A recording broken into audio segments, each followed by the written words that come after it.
La team, abordons deux sujets.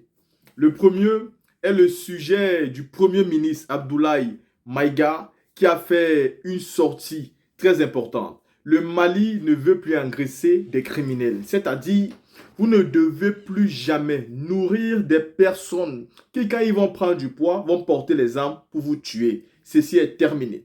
Et comme deuxième sujet, nous aurons la force de frappe de l'armée burkinabé. Ah, cette armée-là, elle me plaît. Des 10 hommes, des vaillants soldats, des vaillants guerriers. Ils sont en train de mettre hors d'état de nuire ces terroristes qui avaient longtemps régné dans plusieurs territoires du Burkina Faso. Mais revenons d'abord à la première vidéo que je vais vous montrer. C'est celle du Premier ministre Abdoulaye Maïga. Et ensuite, regardez la deuxième. Je vous donne mon avis à la fin. La team, regardons ces deux vidéos. Sanctionner ces pratiques. On ne peut pas être en train de prendre l'argent du Mali et combiner avec les terroristes. Or, certains sont dans ça. C'est pourquoi j'ai dit, il n'est plus question que le Mali engraisse ses ennemis. J'ai abrogé ce décret-là qui donnait des primes à des gens qui sont plus payés que le président de la transition. Et ils étaient dans les réunions, 2, 3, 4 salaires, 2 millions, 1 million. Mais ça, c'est quoi ça? Le décret, il est abrogé. Maintenant, il y a des Touaregs et des Arabes qui sont fidèles à la République du Mali. Ils ont l'impression qu'ils sont délaissés. J'ai dit aux Sonraï, aux Touaregs, aux Arabes, aux Peuls, d'aller régler leurs problèmes avec le ministre de la Réconciliation. Seuls les militaires vont nous donner la liste de ceux qui ont droit à cette prime-là. Et j'étais content l'autre jour de voir à la télé le ministre de la Réconciliation recevoir les mouvements signataires, les patriotes, ceux qui sont proches du Mali. Ce n'est qu'eux qui donneront la liste. Sans la liste venue des militaires, là, personne n'aura de primes encore. Comme je dis, on ne va pas engraisser des gens qui vont nous tuer du jour au lendemain. Mais non, ceux qui aiment le Mali, on va les aider comme on peut. Et cette histoire de prendre 3, 4 salaires là, ça c'est terminé. Vous êtes des retraités, vous avez travaillé souvent 40, 50 ans, vous avez votre maigre salaire. Et sur l'argent du pays, il y a un individu qui a 3, 4 salaires. Il se retrouve à 4 millions par mois, il dort, il se lève tous les matins, parce que lui, il est dans les mouvements rebelles. Mais ça, c'est terminé. Maintenant, le clou, je vais finir par ça. Vous savez, lorsque on a créé à l'insu du peuple malien l'opération Barkhane, parce que beaucoup ne savent pas que le Mali a autorisé Serval, il y a une lettre qui n'a pas été respectée. Mais Barkhane, c'est venu comme ça. C'est pourquoi je dis que c'est à l'insu du peuple malien. Takuba, c'est à l'insu du peuple malien. G5 Sahel, c'est à l'insu du peuple malien. On se lève seulement, on attend dans les médias que le président français a décidé que, quand il est allé à l'OTAN, on lui a dit, mais G5 Sahel, est-ce qu'ils ont une base légale? Mais il n'y en avait pas. C'est pourquoi il est sorti pour menacer les présidents de venir à Pau signer. Il les a menacés, ils ont tous couru pour aller signer. C'est à partir de ce moment qu'il a une base légale, c'est-à-dire a posteriori. Quand on nous a amené Takuba, Takuba avait l'autorisation de venir, mais le déploiement des forces militaires doit être convenu avec l'État. C'est comme si quelqu'un vous invite en Europe. Il vous faut après le visa. Et les gens se sont réveillés, ils sont venus à Menaka. Beaucoup de pays européens voulaient transformer Menaka en un lieu d'entraînement des forces spéciales. Le gouvernement de transition de la rectification, je dis, leur a demandé, mais où est votre visa? Visa tout boulot, quand ils ont l'autorisation depuis l'ancien président. Mais on dit ça, c'est l'autorisation, mais le visa, vous ne l'avez pas. Mais on leur a dit de rentrer chez eux. Ils ont voulu faire du bruit. Nous, on les a renvoyés. Personne ne va sur nos territoires sans visa. Takuba, Tara, Foy, Moboala. G5 Sahel. On dit G5 Sahel, Burkina, Niger, Tchad, Mali, Mauritanie. Et notre tour arrive pour présider. C'est un pays européen qui dit qu'on ne va pas au Mali. On dit, mais ça, c'est quoi ça? Mais si c'est ça, si on appartient à nous-mêmes, Ayata Kata, Bonkuna. Ayata Kata, Munde Bora, chez Mouliga Bafankam. Takuba Tara, G5 Sahel Tara, Serval Fanatara. Serval, je vais vous dire, lorsque Serval s'est transformé en Barkhane à l'insu des Maliens. Je vais vous dire, c'est que le général, le patron des forces armées françaises, quand la base de Barkhane s'est installée à Faye-Larjou, au Tchad, il est venu faire le tour des troupes. Vous savez ce qu'il leur a dit à la fin? Il leur a dit que nous étions venus ici il y a 100 ans. On nous a renvoyés d'ici il y a 60 ans. Maintenant que nous sommes revenus là, c'est pour 100 ans. C'est ce qu'il a dit à ses soldats.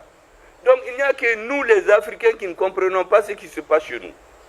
On vient étendre le terrorisme, les Maliens sont là, les cadres voyagent, ils dansent, ils ont des quatre nationalités. Comme je dis, certains quand ils se baissent derrière, la nationalité qui tombe là, ils cachent les autres par celles dont ils ont besoin. Et ils se retrouvent dans les gouvernements. 3, 4 nationalités. Mais ça, c'est quoi ça? Est-ce que pour servir un pays, il faut être seulement président? On peut rendre service à un pays sans être président. Mais président d'un pays, 2, 3, 4 nationalités. Mais ça, c'est quoi ça? C'est en Afrique qu'on a vu des choses comme ça. Et on étend le terrorisme. Ça quitte le Mali. Celui du Burkina qui a voulu le faire pour leur compte. Je vous ai dit ce que Dieu a décidé. Celui de Mauritanie qui a voulu le faire aussi, Dieu s'est occupé de lui. Le terrorisme s'est répandu maintenant Côte d'Ivoire, Togo, Bénin, Ghana. Et l'autre, j'entends le ministre des Affaires étrangères de l'Union européenne dire qu'ils sont allés donner au Ghana pour 600 millions d'euros de matériel militaire pour lutter contre le terrorisme. Mais le terrorisme, c'était au nord du Mali quand vous étiez venus. Et puis pourquoi vous ne donnez pas ces 600 millions d'euros au Ghana pour faire des routes, pour développer? Vraiment. Mais c'est pour acheter des armes. Est-ce que les Africains comprennent? La réalité, c'est prévu dans 15, 20, 30 ans. Après que tous les dirigeants corrompus là ont quitté la scène, certains sont même morts, les Africains vont se mettre dans des guerres ethniques. Entre les ethnies, des principautés ethniques vont se tuer comme dans l'Est de la RDC. Pendant ce moment, les sociétés minières vont venir tout exploiter. Comme je vous dis, actuellement, il y a des sociétés qui exploitent l'or au Mali. Des milliers de Tchadiens, de Sénégalais sont là. Pas de Sénégalais, mais des Soudanais sont là. Ils exploitent l'or. Où va l'or? Les Maliens ne savent pas. Nous, on est en train de parler seulement de terrorisme. Mais il y a des avions qui viennent atterrir, qui vont avec ce qu'ils savent. On ne sait même pas. Mais ils viennent, ils font ce qu'ils veulent. Aujourd'hui, nous avons dit que personne ne va survoler notre territoire sans notre autorisation. Ni nana, on te fait retourner ou bien on te fait descendre. Mais avant, des avions venaient.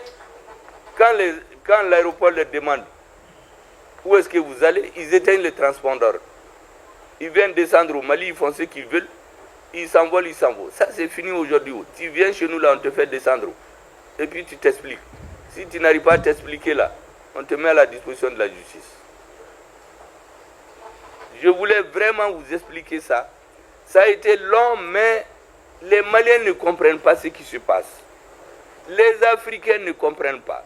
Ce discours-là, ce n'est pas seulement aux Maliens. C'est pour les Africains. Tous ces pays ont dit qu'il y a le terrorisme, pirti-parta, là, il n'y a rien. C'est fabriqué chez eux. C'est une forme de nous coloniser encore. Vous avez la RDC depuis 2018. Les Nations Unies ont pris une résolution pour qu'ils quittent la RDC, la MONUSCO. Mais ils sont là-bas encore. Motayoroshi. Nous avons dit départ sans délai. Les gens ont négocié 6 mois.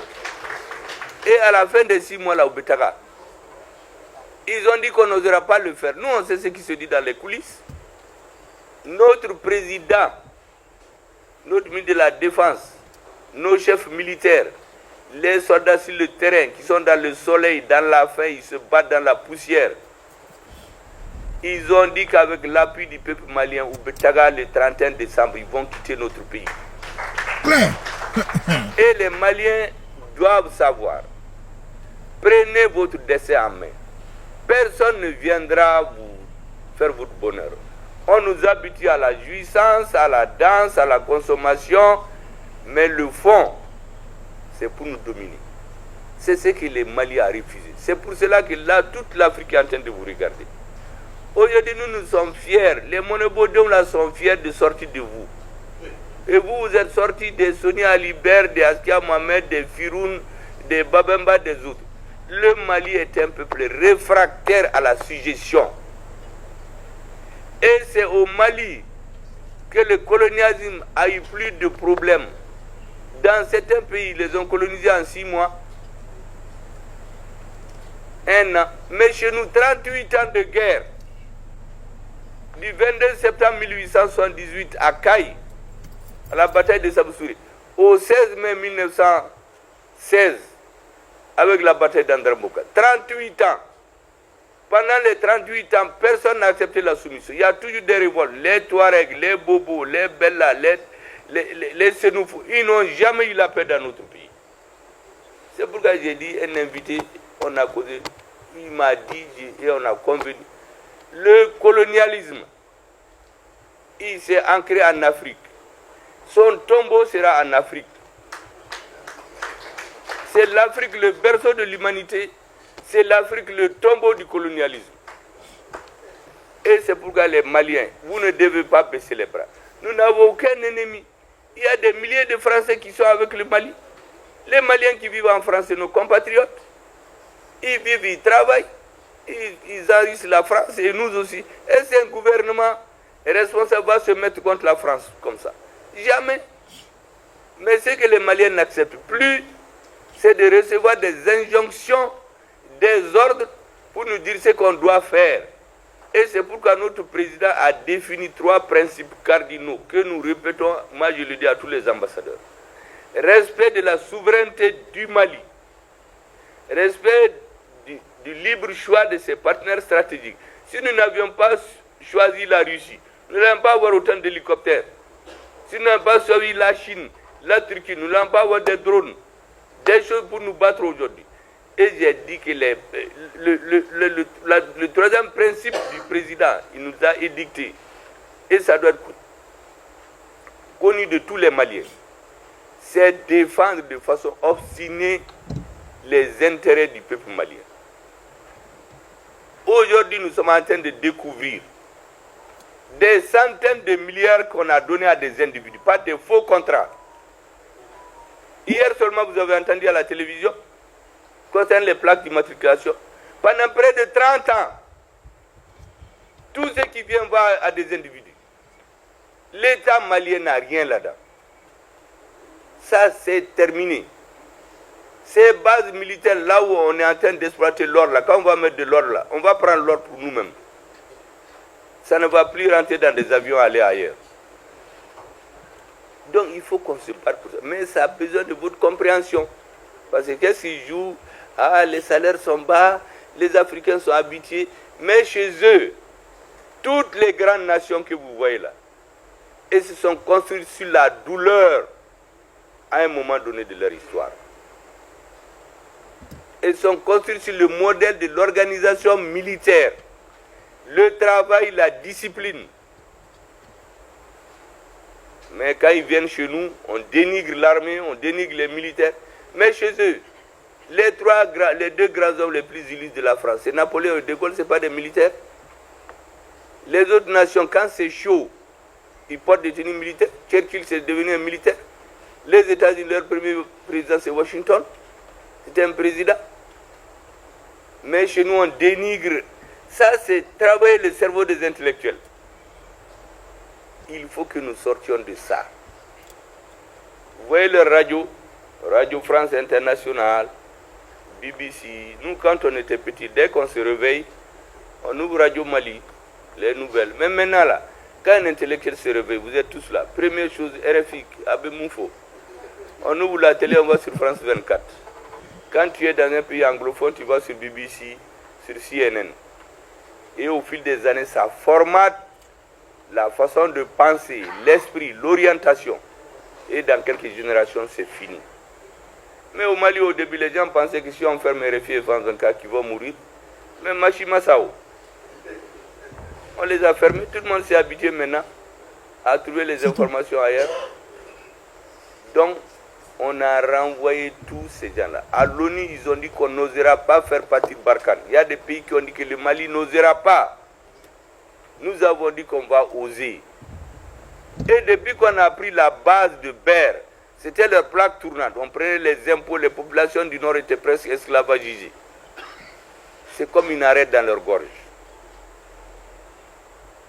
Et c'est pour cela que, quand on s'entend avec la MINUSMA, qu'on se réveille ensemble pour faire nos affaires à midi, la MINUSMA se réveille à 6 h, elle quitte. Après, elle nous téléphone. Moi, je suis déjà parti. À qui vous avez remis la base? Nous, on a laissé. On ne sait pas qui prend. Nous, on sait que c'est pour donner aux rebelles. Mais ces bases-là, nous allons les prendre où? Les rebelles-là ne font rien à attendre. L'armée a décidé qu'on va prendre ces bases-là. Les bénédictions des Maliens ont décidé qu'on va prendre ces bases. Et rien ne sera plus comme avant. Ça n'est trop pour notre pays. 30 ans. Sur le front, ces dernières heures, une opération d'envergure a permis de neutraliser une base entière de terroristes et récupérer leur matériel. Des groupuscules qui ont aussi voulu surprendre les convois sur la nationale numéro 3 ont été à la place surpris et neutralisés. Les images sont commentées par Bienvenue Tansa. Ces dernières heures, plusieurs opérations offensives ont eu lieu sur l'ensemble du territoire. L'une des plus importantes fut l'opération Éclair qui a été menée par les forces combattantes dans la région de l'Est dans la zone de Yamba. Cette opération a permis de détruire une base et neutraliser plusieurs dizaines de terroristes et récupérer du matériel.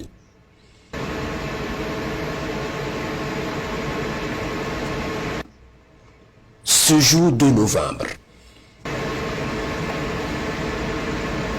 des terroristes venus par petits groupes ont fait jonction à un niveau au bord de la route nationale numéro 3, probablement pour tendre une embuscade au convoi sur l'axe.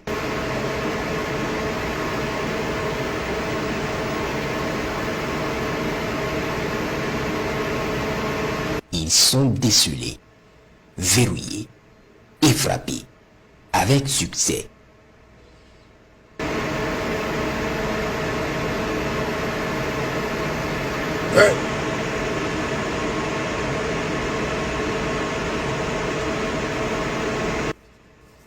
Les opérations se poursuivent.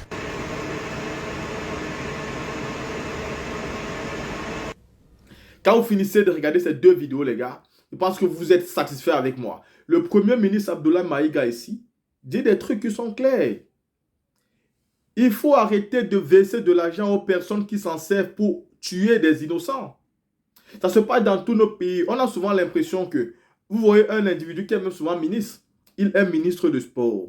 Il est directeur dans une grande société. Il est PDG ailleurs. PDG là-bas. C'est lui qui gère les problèmes du sport. C'est lui qui gère les problèmes des constructions de bâtiments. C'est lui qui gère les problèmes de soins de santé. Ils sont dans plusieurs domaines. Et tout l'argent entre dans une seule famille. Voilà comment vous avez des familles qui sont extrêmement riches. Et d'autres qui sont extrêmement pauvres. Tout simplement parce qu'une personne décide de s'enrichir. Décide de se bomber les poches. Il devient tellement riche. Et lui seul, il se gaffe, il mange bien. Et nous, le reste, nous n'avons absolument rien. Donc aujourd'hui, le ministre Abdoulaye Maïga dit qu'il faut mettre stop à ça. Abdoulaye Kokala Maïga. Oui, merci monsieur le ministre. Car ici, vous donnez des explications importantes. Pas que pour le Mali, pour tous les différents pays où nous venons. C'est comme ça que ça se passe. Et c'est pourquoi il y a la mauvaise gouvernance. Ça commence à partir du président de la République, qui est le président de tout. C'est-à-dire président de poulet, président de chien, de chat, président de tout. Il ne délègue rien. C'est tout le monde qui doit... C'est-à-dire tout doit passer par lui. Voici donc comment le pouvoir est souvent centralisé et rien n'avance. Après ça, il met des ministres qui viendront faire la même chose où les travaux ne sont pas souvent bien faits. Donc félicitations ici au Premier ministre. Secondo, saluons ici le président Ibrahim Traoré. Car il est en train de faire un travail remarquable. Je pense qu'il faut arrêter tous les syndicalistes qui se plaignent du gouvernement tous les jours. Parce qu'ils doivent regarder en termes de sécurité l'évolution du Burkina Faso. Quand ces gens arrivaient au pouvoir, le territoire burkinabé avait été pris à plus de 60%. Aujourd'hui, où en sont les terroristes et où en est l'armée burkinabé? Je pense donc qu'il faut dire félicitations au FDS du Burkina, saluer l'autorité du président, car c'est grâce à lui que tout ça se passe. Je ne dis pas que c'est grâce à lui que c'est lui qui a le pouvoir, non, mais c'est à cause c'est à cause de sa volonté, c'est à cause de son leadership qu'aujourd'hui le Burkina est en train d'arriver à ce niveau. Donc nous devons saluer et féliciter cela. La team, dites-moi ce que vous pensez par rapport à ces deux vidéos et on se voit pour les prochaines vidéos.